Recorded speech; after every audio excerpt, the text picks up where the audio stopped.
Fresh fresh লিচু দেখে ইচ্ছে করেছিল লিচুর শরবত বানাই। তাই প্রথমে একটা পাত্রে লিচুগুলোকে নিয়ে ভালোভাবে জল দিয়ে ধুয়ে নিয়েছি। তারপর লিচুগুলোকে একটা একটা করে ছাড়িয়ে নিয়েছি।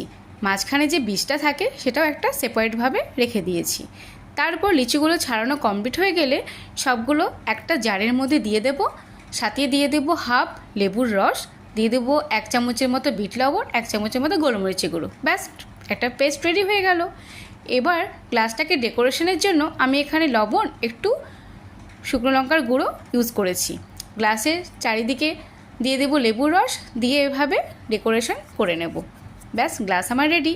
এবার আইস কিউব দিয়ে, লিকুইডটা দিয়ে, একটু ঠান্ডা জল দিয়ে রেডি হয়ে যাবে আমাদের এই শরবত। খুব টেস্টি, খুব হেলদি। আমি এখানে কিন্তু চিনি ইউজ করিনি, যেহেতু লিচুগুলো খুব মিষ্টি ছিল। তোমরা প্রয়োজন মতো চিনিও ইউজ করতে পারো। Thank you.